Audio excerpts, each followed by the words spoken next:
ગુજરાતના હવામાનની આગાહી કરનારા અને લોકોમાં અંબાલાલ કાકા તરીકે જાણીતા અંબાલાલ પટેલ અને વિજ્ઞાન જાથાના ચેરમેન જયંત પંડ્યા વચ્ચેનો વિવાદ હવે ગરમાયો છે. આ બધાની વચ્ચે સામાજિક અગ્રણી પુરુષોત્તમ પીપળિયા અંબાલાલ કાકાના સમર્થનમાં ખુલ્લેઆમ મેદાને આવ્યા છે. તેમણે એક પોસ્ટ સોશિયલ મીડિયામાં મૂકીને જાહેરાત કરી છે કે જો વિજ્ઞાન જાથા અંબાલાલ કાકા સામે કોઈ કાયદાકીય કાર્યવાહી કરશે તો તેઓ અંબાલાલ પટેલને વિનામૂલ્યે કાયદાકીય સમર્થન પૂરું પાડશે. નમસ્કાર, ગુજરાત BS9 TV ન્યૂઝમાં આપની સાથે હું છું ભૂપતિ વિશાવડિયા. જાણીતા હવામાન નિષ્ણાંત અંબાલાલ કાકા વિશે વિજ્ઞાન જાથાના જયંત પંડ્યાએ નિવેદન આપ્યું હતું. તેને લઈને વિવાદ કર્યો છે. સામાજિક અગ્રણી પુરુષોત્તમ પીપળિયાએ સોશિયલ મીડિયામાં એક પોસ્ટમાં તેમણે લખ્યું છે કે વિજ્ઞાન જાથાના જયંત પંડ્યા લોક જાગૃતિનું કામ સારું કરે છે, પરંતુ તેમણે જે અંબાલાલ કાકા છે તે વિશે જે વાત કહી છે તે બિલકુલ યોગ્ય નથી. અંબાલાલ કાકા વર્ષોથી પરંપરાગત પદ્ધતિથી હવામાનના વર્તારા કરે છે અને તેમની ઘણી આગાહીઓ સાચી સાબિત પણ થાય છે. અને સૌથી મોટી વાત એ છે કે આ વર્તારા કે આગાહીઓ કરવા માટે અંબાલાલ પટેલ લોકો પાસેથી કોઈ ચાર્જ લેતા નથી. તેઓ નિસ્વાર્થ ભાવે સેવા કરે છે. પુરુષોત્તમ પીપળિયા શું કહી રહ્યા છે તેના પર નજર કરીએ. અંબાલાલભાઈ જે ખેડૂતો માટે કાયમી વળતારો આપી રહ્યા છે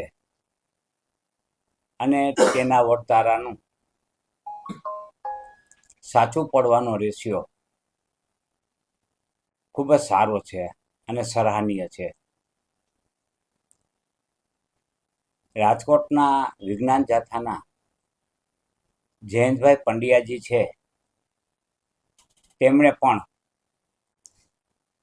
જે કાર્યવાહી કરી રહ્યા છે અંધશ્રદ્ધા વિરુદ્ધની, તે પણ આવકાર્ય છે. પરંતુ અહીંયા વિજ્ઞાન જાથાના જયંતભાઈ પંડ્યાએ અંબાલાલ કાકા વિરુદ્ધ જે ફરિયાદ નોંધાવવાની વાત કરી છે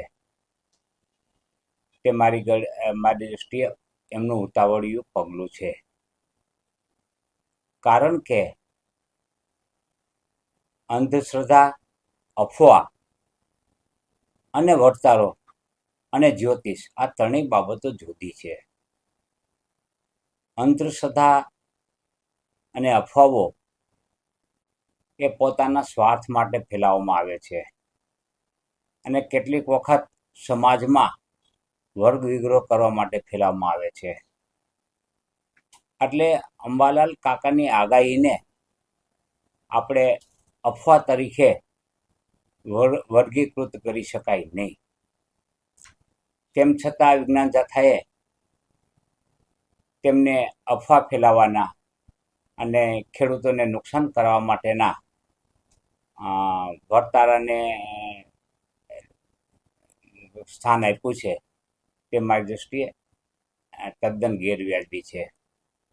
એટલું જ નહીં, તેમની ઉપર કોઈ પણ કાયદાકીય કેસ બનતો નથી.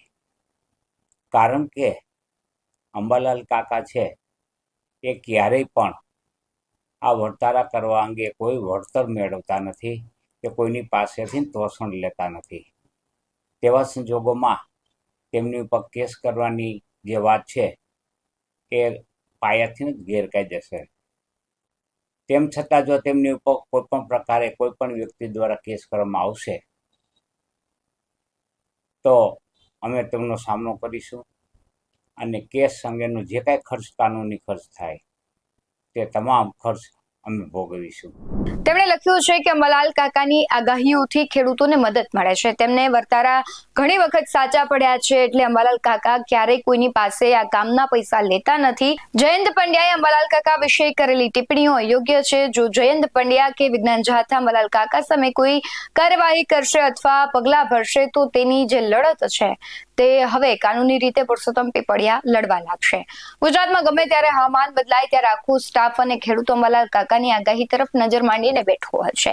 ત્યારે સામાજિક અગ્રણી પુરુષોત્તમ પીપળિયાના ખુલ્લા સમર્થન બાદ હવે વિવાદ કયો નવો વળાંક લે છે તે જોવું રહ્યું. શું વિજ્ઞાન જાથા આ ચેતવણી બાદ પછી પાછી પાની કરશે કે પછી શું કરશે? તમારું શું માનવું છે કમેન્ટમાં જરૂરથી જણાવજો. બાકી આવા જ વધુ અહેવાલો સાથે ફરી મળતા રહીશું. તમે મારી YouTube ચેનલને સબસ્ક્રાઇબ કરવાનું, અમને Facebook અને Instagram પર ફોલો કરવાનું ભૂલશો નહીં. બાકી અમને નવી અપડેટ્સ મેળવવા માટે આપ જોતા રહો BS9 TV ન્યૂઝ. નમસ્કાર.